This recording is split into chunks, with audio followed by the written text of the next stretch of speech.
नमस्कार. संघर्ष वृत्तवाहिनीमध्ये आपलं स्वागत. घेऊया ठाणे आणि आसपासच्या परिसरामधील घडणाऱ्या महत्त्वाच्या घडामोडींचा आढावा.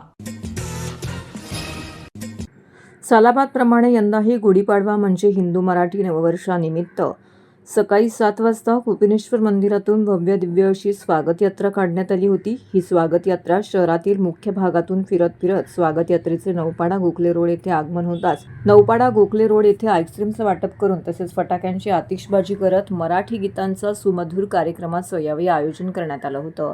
दीपक क्षत्रिय आणि सहकारी यांच्या पुढाकाराने हा कार्यक्रम आयोजित करण्यात आला होता. यावेळी विविध मान्यवरांनी या कार्यक्रमाप्रसंगी भेट दिली आणि दीपक क्षत्रिय आणि सहकारी करत असलेल्या कार्याचं गौरव केले आहे. नवीन वर्षाच्या तुमच्या चॅनलच्या माध्यमातून सर्व हिंदू नागरिकांना गुढीपाडव्या खूप खूप शुभेच्छा. यंदाचा आमचा संस्थेचं 20वा वर्ष आहे आणि नवीन वर्षाची सुरुवात आम्ही इथं जोरात करतो. जसं इंग्लिश तुम्ही साजरा करता इंग्लिश सण, तसाच आम्ही हिंदू सण साजरा करतो आणि त्यामध्ये सर्वांना गुढीपाडव्या शुभेच्छा. सालाबादप्रमाणे यंदाही आम्ही आईस्क्रीमचं वाटप ठेवलंय, लाईव्ह शो ठेवलाय, देवभक्तीची गाणी आहेत त्याच्यामध्ये, लाईव्ह ऑर्केस्ट्रा ठेवलाय आणि बरेच आमचे पदाधिकारी कार्यकर्ते उपस्थित आहेत आणि म्हणून वन्स अगेन तुम्हाला पाडव्याच्या शुभेच्छा.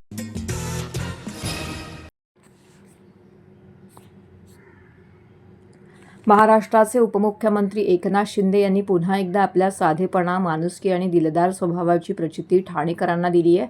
ठाणे पूर्वेकडील संत तुकाराम महाराज मैदानामध्ये आयोजित चैत्र नवरात्र उत्सवाच्या देवी स्वागत मिरवणुकीमध्ये त्यांनी दाखवलेली संवेदनशीलता हा संपूर्ण सोहळ्याचा केंद्रबिंदू ठरला. दरवर्षी त्यांच्या पुढाकारातून साजऱ्या होणाऱ्या या उत्सवात यंदाही भव्यता आणि भक्तिभावाची उधळण पाहायला मिळाली. ढोलताशांचा निनाद, जय देवीच्या घोषणा आणि हजारो भाविकांच्या उपस्थितीमध्ये मिरवणूक उत्साहात पार पडत होती. शिंदे सहकुटुंब या मिरवणुकीमध्ये सहभागी झाले होते. मात्र या भव्यतेतही शिंदे यांनी माणुसकीची एक साधी पण मनाला भिडणारी कृती करून सर्वांचेच लक्ष वेधले. दरवर्षीप्रमाणे तंदूर वडापावच्या स्टॉलवर थांबण्याची परंपरा कायम ठेवत तेथे पोहोचलेल्या शिंदे यांनी यावेळी स्वतः वडापाव खाणे टाळले. त्याऐवजी त्यांनी मिरवणुकीत कर्तव्य बजावत असलेल्या महिला पोलिसांना, लहान मुलांना स्वतःहून वडापाव खाऊ घातला. उपमुख्यमंत्री शिंदे यांचा हा साधेपणा आणि माणुसकीचा स्पर्श पुन्हा एकदा ठाणेकरांच्या मनात घर करून गेलाय. चैत्र नवरात्र उत्सवाच्या या मंगल प्रसंगी भक्तीबरोबरच माणुसकीचीही सुंदर अनुभूती देणारा हा क्षण सर्वांसाठीच अविस्मरणीय ठरला. उपमुख्यमंत्री यांच्या पत्नी लता शिंदे, सून वृषाली शिंदे, नातू रुद्रांश शिंदे तसेच महिला आघाडी संघटक मीनाक्षी शिंदे, ठाणे विधानसभा प्रमुख हेमंत पवार, ज्येष्ठ नगरसेवक मनोज शिंदे, हनुमंत जगदाळे यांसह इतर शिवसैनिक, पदाधिकारी, कार्यकर्ते मोठ्या संख्येने येथे उपस्थित होते. ठाण्यातील वागळे इस्टेट परिसरातील MK ग्रुप ऑफ कंपनीज आणि मुश्ताक खोकर यांच्या वतीने पवित्र रमजान महिन्यानिमित्त दावती इफ्तारचं भव्य आयोजन करण्यात आलं होतं. रमजान हा संयम, त्याग आणि सामाजिक ऐक्याचा संदेश देणारा महिना असून या पार्श्वभूमीवरती आयोजित कार्यक्रमाला उत्साहपूर्ण प्रतिसाद मिळाला.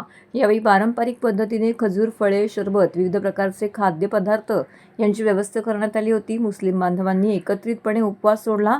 या कार्यक्रमाला माजी महापौर अशोक वैती, माजी नगरसेवक एकनाथ भोईर, पोलीस उपायुक्त प्रशांत कदम, गुन्हे शाखेचे पोलीस उपायुक्त अमरसिंह जाधव, झोन 1चे उपायुक्त बोरसे, यज्ञेश भोईर, परेश साळके यांच्यासह अनेक पदाधिकारी, पोलीस अधिकारी, सामाजिक कार्यकर्ते मोठ्या संख्येने येथे उपस्थित होते. कार्यक्रमाचं आयोजन अत्यंत शिस्तबद्ध आणि नियोजनबद्ध पद्धतीने करण्यात आलं होतं. उपस्थित सर्व पाहुण्यांचं स्वागत सन्मानपूर्वक करण्यात आलंय. शेवटी आयोजक मुश्ताक खोकर यांनी सगळ्यांचे आभार मानत भविष्यातही अशाच सामाजिक उपक्रमांचं आयोजन करण्याचा संकल्प व्यक्त केला आहे. पार्ट्यांचं आयोजन केलं जातं, कसं पाहता या सगळ्या गोष्टी?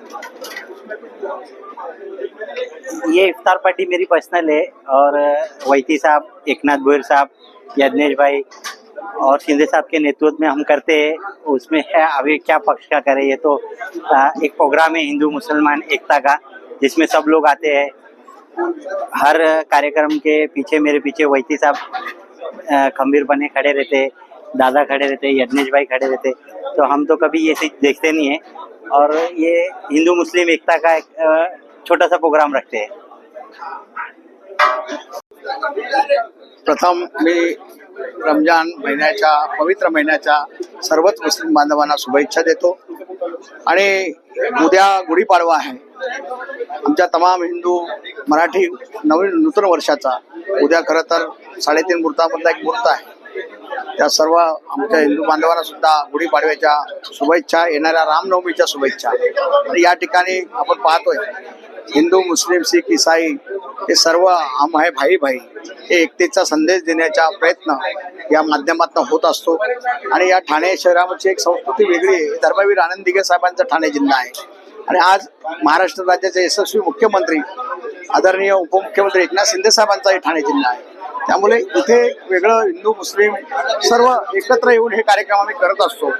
कुठलाही तेव्हार असो, मग तो आमचा हिंदूंचा असू द्या, मुसलमानांचा असू द्या, ख्रिश्चनांचा असू द्या, आम्ही एकत्रपणे हा साजरा करत असतो. आणि आज यांचा 28वा रोजा आहे.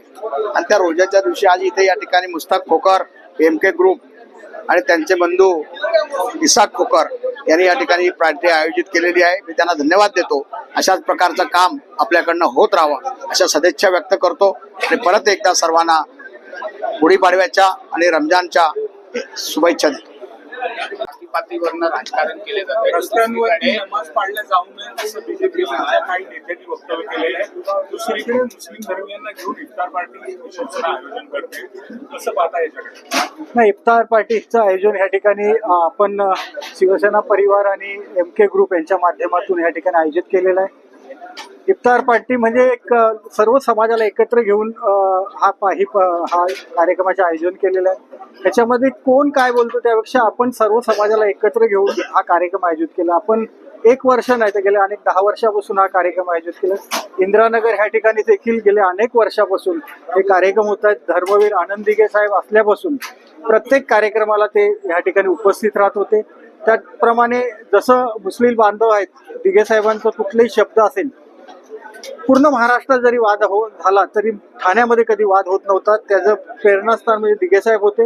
आता तीच परंपरा आपले मुख्यमंत्री एकनाथ शिंदे साहेब हे करतायत. आणि कुठेही वाद मला वाटत नाही. कोण वाद करत असेल तो त्यांचा प्रश्न आहे. शेवटी नमाज कुठे पडायचा, एखाद दिवशी रस्त्यावर पडत असतील, पण आम्ही पाहिलेलं आहे बऱ्याच ठिकाणी की आता सर्व लोक आपल्या मस्जिदमध्ये असेल किंवा ज्या ठिकाणी जागा उपलब्ध आहे, कोणाला अडचण होऊ नये अशा ठिकाणी नमाज पडतात. आणि एक चांगली गोष्ट आहे, त्यांच्याकडनं देखील प्रत्येक वेळी सहकार्याची भूमिका असते. आज देखील तशा प्रकारची भूमिका आहे. सर्व नागरिकांना आवाहन करण्यात येत आहे की सध्या डासांमार्फत पसरणाऱ्या डेंग्यू या आजाराचा प्रसार रोखण्यासाठी प्रत्येकाने पुढील प्रमाणे कार्यवाही करावी. डेंग्यू आजार एडिस इजिप्ती हा डास चावल्याने होतो. या डासांची पैदास साचलेल्या किंवा साचवलेल्या स्वच्छ पाण्यामध्ये होते. 8 दिवसांपेक्षा जास्त दिवस पाणी उघडे व साचून राहिल्यास त्यात डास अंडी घालतात. अंड्यांच्या अळ्या तयार होऊन पुढे डास तयार होतात. यासाठी आपल्या घरातील पाणी साठे, उदाहरणार्थ बॅरल्स, पिंपे, टाक्या, हौद, रांजणे इत्यादी दर आठवड्याला रिकामे करून घासून पुसून कोरडे करून पुन्हा भरावे. 1 दिवस कोरडा दिवस म्हणून पाळावा. पाणी साठ्यांना घट्ट झाकणे बसवावीत किंवा जुनी साडी, चादर, धोतर यांनी बांधून झाकून ठेवावीत, म्हणजे डास त्यात जाऊन अंडी घालणार नाहीत. घराच्या गच्चीवर, आजूबाजूला, अंगणात कोठेही पाणी साचू देऊ नये. भंगार सामान उघड्यावर टाकू नये. उदाहरणार्थ टायर्स, प्लास्टिक सामान, कुंड्या, टाकाऊ वस्तू इत्यादी. अशा सामानात पावसाचे पाणी साठून त्यात डेंग्यूच्या डासांची पैदास होते. घरातील कूलर्स, फ्रीजच्या पाठीमागील ट्रे हे देखील वेळोवेळी कोरडे करावेत.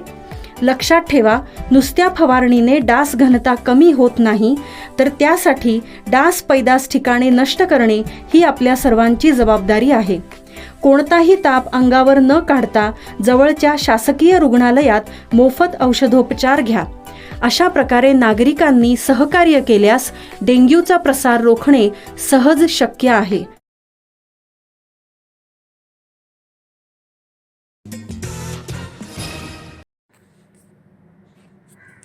मराठी नववर्ष गुढीपाडव्यानिमित्त ठाणे शहरात पारंपरिक उत्साहात भव्य स्वागत यात्रा जल्लोषात पार पडली. विविध संकल्पनांवर आधारित देखावे, महिलांची बाईक रॅली, पारंपरिक पेहरावातील युवकांची उत्साह गर्दी, लेझिम पथक, ढोल ताशा पथक, सामाजिक विषयांवरील आकर्षक रथचित्र चित्ररथांनी नागरिकांचे लक्ष वेधून घेतले. शहरामध्ये सर्वत्र स्वागत यात्रांचा जल्लोष पाहायला मिळाला.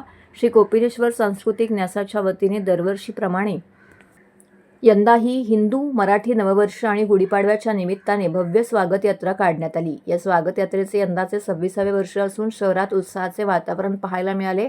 सकाळी 7 वाजता कोपिनेश्वर मंदिरातून पारंपरिक वाजत गाजत पालखीचं प्रस्थान झालं. जांभीनाका येथील श्री सिद्धिविनायकाचे दर्शन घेतल्यानंतर ही यात्रा पुढे मार्गस्थ झाली.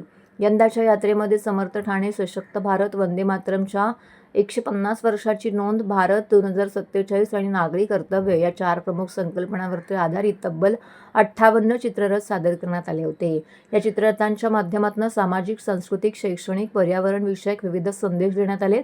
यात्रेमध्ये उपमुख्यमंत्री एकनाथ शिंदे, परिवहन मंत्री प्रताप सरनाईक, खासदार नरेश म्हस्के, आमदार संजय केळकर, आमदार निरंजन डावकरे, महापौर शर्मिला पिंपोळकर, उपमहापौर कृष्णा पाटील, माजी आमदार रवींद्र फाटक, अतिरिक्त आयुक्त संदीप माळवी, आयुक्त सौरव राव यांसह इतर राजकीय पक्षांचे नेते, मान्यवर, श्री कोपिनेश्वर सांस्कृतिक न्यासाचे विश्वस्त पदाधिकारी, कार्यकर्ते, ठाणेकर, नागरिक, बंधू भगिनी यावेळी मोठ्या संख्येने उपस्थित होते. अभिनेत्री सोनाली कुलकर्णी आणि नेहा पेंडसे यांनीही सहभाग घेतला. गोखले रोड येथे राष्ट्रवादी काँग्रेस पक्षाचे व्यासपीठ होते. दिवंगत अजित पवार यांना भावपूर्ण श्रद्धांजली देणारा बॅनर लावला होता. महिला बाईक सायकल रॅली यंदाचे विशेष आकर्षण ठरले. महिला बाईक रॅलीमध्ये एका महिलेने तुळजाभवानीची वेशभूषा केली होती, तर पारंपरिक वेशभूषेमध्ये सहभागी झालेल्या महिलांनी विविध सामाजिक आणि सांस्कृतिक संदेश दिले. भगिनी निवेदिता उत्कर्ष मंडळाच्या वतीने आपली पृथ्वी, आपली जबाबदारी, प्लॅस्टिकलाही नाही म्हणा, पर्यावरणालाही हो म्हणा असे संदेश देण्यात आले. क्रीडा भारतीने कबड्डीचे प्रात्यक्षिक सादर केले, तर वनवासी कल्याण संस्थेच्या वतीने आदिवासी नृत्य सादर करण्यात आले. श्री नववर्ष स्वागत यात्रा ठाणे शहरात मोठ्या उत्साहात आणि आनंदात संपन्न झाली. यातील जिम्नॅस्टिकचे खेळाडू मागील 13 वर्षापासून सहभागी होत असून याही वर्षी हिंदू सणांचे महत्त्व सांगणे, जसे लोकमान्य टिळकांनी सुरू केलेला सार्वजनिक गणेशोत्सव, नवरात्र, दसरा, दिवाळी, शिमगा, होळी, गुढीपाडवा तसेच जिम्नॅस्टिक प्रात्यक्षिक, 6 ते 17 वयोगटातील राष्ट्रीय राज्य पदक विजेते आणि नवोदित 60 खेळाडू, 100 पालक, दाक्षम जिम्नॅस्टिकतर्फे मुख्य प्रशिक्षक महेंद्र बाभुळकर यांच्या मार्गदर्शनात सहाय्यक प्रशिक्षक ऐश्वर्या वैष्णवी, योगेश, समीर, प्रसाद सहभागी होत आहेत. यामधील काही खेळाडूंची नावं पूजा, पृथा, सोमनाथ, आर्यन, मयुरी, सान्या, गार्गी, स्वरा, अविष्का, ओम, तनुष, कियान इत्यादी खेळाडू यामध्ये हिरहिरीने सहभागी झाले होते. खेळाडूंनी आपली कला देखील सादर करून नागरिकांची मनं जिंकली. या संदर्भातली अधिक माहिती मुख्य प्रशिक्षक महेंद्र बाभुळकर यांनी दिली आहे. नमस्कार, मी महेंद्र बाभुळकर, दाक्षिण जिम्नॅस्टिक तर्फे आजच्या नववर्ष शोभायात्रामध्ये आपले जवळपास 60 खेळाडू आणि 100 पालक सहभागी झाले. जिम्नॅस्टिक सोबतच हिंदू सण जे आहेत, दिवाळी, दसरा, नवरात्र, होळी आणि गुढीपाडवा याचं सुद्धा प्रात्यक्षिक मुलं करतायत आणि त्यासोबत जिम्नॅस्टिक पण करतात. खूप पालकांना हे होते की त्याचं नाच लावावं लागतं आणि सगळ्या गोष्टी अरेंज करणं बऱ्यापैकी स्ट्रेंथ लागते आणि हे सगळं करून घेतात. सगळे पालक सहभागी प्रशिक्षक आहेत आणि बऱ्यापैकी सगळे एन्जॉय घेतात, त्यामुळे खूप आनंद येतोय. धन्यवाद.